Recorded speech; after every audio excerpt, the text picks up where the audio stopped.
I'm Caroline, and you're watching Nerd Culture. Nerd. Now, quarantine, we don't know when it's going to be over. It could be next week, it could be a month from now. They're saying 2022. I swear to God, if it's 2022, I think I will have watched every single show on Netflix. My binge-watching skills are quite insane, to the fact that I have watched 6 seasons of a show in 8 days. Like, it is bad, and this quarantine has just made it worse, to the fact that all I do is binge-watch TV. I've decided, out of every single TV show I've seen on Netflix, I have compiled my top 5 Netflix shows to binge right now. And I hear my dog. Marley! Marley! From an expert binge watcher to you, here are my top 5 shows to binge watch on Netflix right now. Number 5, we have The Good Place.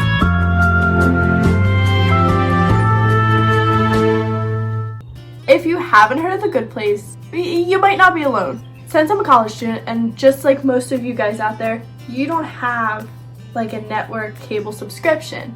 You live off of Netflix, Hulu, and Disney Plus. So I never got the ads for The Good Place. Just had no idea that it was a show. You're probably wondering, what is The Good Place? So in this story, in this universe, it's just a generic place where you go when you die. You either go to the good place, or you go to the bad place. But the story follows Eleanor. You, Eleanor Shellstrop, are dead. Cool. As she is mistakenly put in the good place. Because as you quickly learn, her character's time on Earth wasn't the best. Second to eat my farts. The moment she steps her foot in the good place, she's like, why am I here? This is a mess up. Trying to hide in the good place so she does not get sent to the bad place. During this journey, she meets Chidi, Tahani, and Jason. All 3 of them come to find out a little surprise in the plot that I'm not going to spoil. It has the most amazing plot twist at the end of season 1. As a film major, I normally know these plot twists, but I was shocked. How did I not guess it? The Good Place stars my love and joy, Kristen Bell. If you don't know Kristen Bell, you probably know her from a movie Frozen or from a good old TV show, Veronica Mars. Whatever she touches, it becomes a hit. Like, this woman is amazing. I would definitely give it an 8 out of 10. It's an easy watch. It's only 4 seasons. All the seasons are on Netflix right now. You don't have to worry about that. Oh my God, I have to wait a whole nother year for an episode. Oh. They're all there. And also, you'll finally be able to understand those TikToks with like the negative numbers above people's heads because it comes from this show. Number 4. So this one is a little weird to put on this list considering the current times we are in, but I felt like, you need a post-apocalyptic, a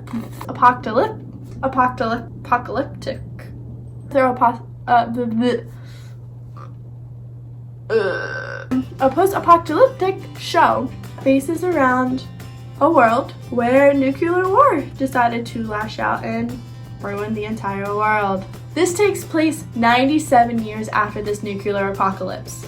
The rest of the human race is up in a spaceship that's hovering around Earth right now. They have a living society up in this spaceship, to the point they have a jail.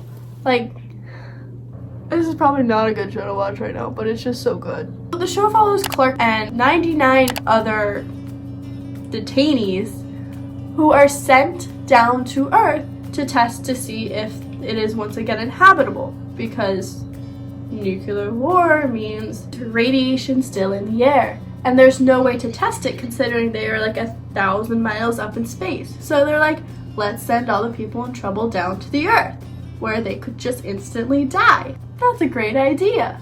Now, spoiler, Earth is inhabitable again, to the point where they do not die instantly when the door opens. Now, when they get to Earth, they find out there's other people on the planet. People survived the nuclear attacks. Grounders and the people from the Ark just don't get along. So with this show, there are 6 seasons on Netflix right now. The show currently is not complete. They still have a season or 2 left, and the way season 6 ends, is a giant cliffhanger. And I'm still just waiting for the next season because I miss it. The show is great. I would give it a 9 out of 10. Just the plot, the subplots, they all work together so well to be woven together at the end of every season. And it just keeps you guessing, this show. It keeps you on your feet. It has great plot twists. If you don't like shows that are gory and have dark themes to them, don't watch this. I would not recommend it. But if you're also into unique storytelling, great screenwriting, and just an interesting take on the post-apocalyptic storyline, I would highly recommend The 100. Number 3. It's Jess. Now, for sitcoms, I 100% had to put a sitcom on this show. It's me. I adore TV sitcoms, and you're probably like, oh, she's gonna say The Office or Parks and Rec. I was going to, but I've also realized that everyone has probably already seen The Office and Parks and Rec, so I decided to recommend a different one. New Girl. For me, The Office is here, and New Girl is also here. The character dynamics and the character development within this show is absolutely superb. New Girl follows Jess, a girl who just broke up with her cheating boyfriend, and she ends up living in an apartment with 3 random men. Because that is safe. She takes on these adventures with these 3 guys. They all end up being best friends. There's definitely things this show dives into that The Office and Parks and Rec do not, because it is a little more adult oriented compared to the other 2. Just the chaos of this show is so spontaneous, so much fun. New Girl stars Zooey Deschanel, Max Greenfield, Jake Johnson, and Hannah Simone. Great cast. New Girl has 6 seasons right now. Every single season is on Netflix. The entire series is complete and done. Has a great tied up in a bow ending. Number 2. Now, Criminal Minds. One that's going to keep you occupied for a long time. Unless you're me, who finished 6 seasons in 8 days, because I am a TV psycho. Criminal Minds follows the FBI's Behavioral Analysis Unit, also known as the BAU, as they go profile psychopaths, take down killers. Every single person in the BAU is just ridiculously smart, and it's such a cool thing to watch them profile a criminal just based off of weird things they find in a crime scene, and it's just so cool to wrap your mind around. They add little tidbits throughout the series of like, oh, one of them gets pregnant, one of them starts dating another coworker. The way they do it is they just kind of like sprinkle it in, so it's not the main focus of the show. They keep the main focus on the case. I would not recommend this show if you have any kind of high anxiety, because it does make you realize how scary the world is, even if you're safe. There are multiple episodes of people getting abducted from nice suburban neighborhoods, and they find them dead. The cast dynamic in this show is absolutely amazing. Matthew Gray Gubler is in this show. Like, ladies! He's like, I love Spencer Reid. Right now, there's only 12 seasons on Netflix, but you can find the rest over on CBS. The series is finally completed after 15 years. If your show is running for 15 seasons, it's a good show. The cool thing about that is you get a chance to meet everyone you work with, and you build a bond. It's like we're like a big family. Okay, now number 1. This is a show you probably heard a lot about the last week or two, whether it be on Instagram, on TikTok, on Twitter, YouTube. It's everywhere right now. It's on the top 10 Netflix shows. I get it, a lot of people don't understand the hype behind the show if you've never seen it, because before I decided to start watching it, I was like, oh, this is just gonna be about hot boys, like boys at the beach. Just, I have all this time in quarantine, let's just start it. God! Ha! Outer Banks, man! The Outer Banks. Paradise on Earth. Basically, the plot of this show is John B.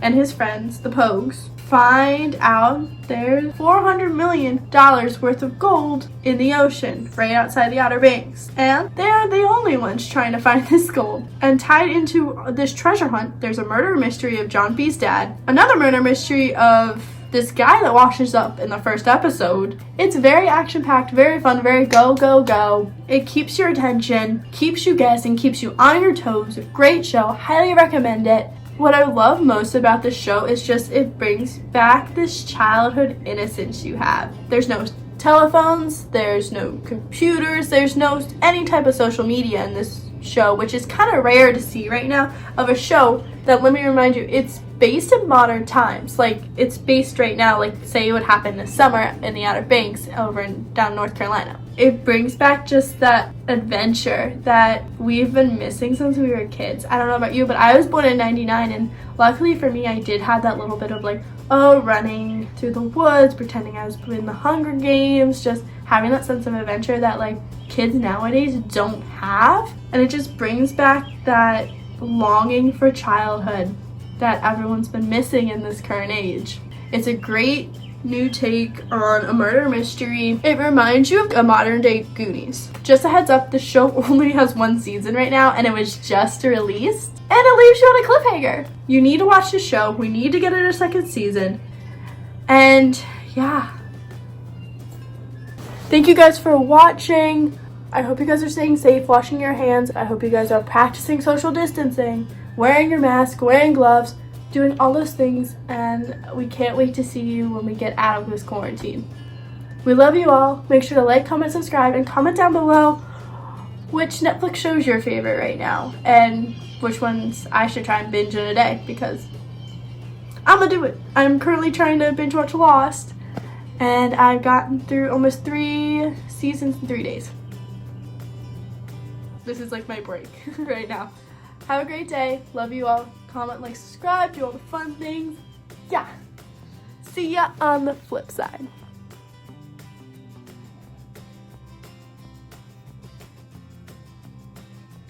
I am ranking my top 5 Netflix shows to watch currently during your quarantine, because I might be going a little psycho. Okay, I'm gonna take my test now.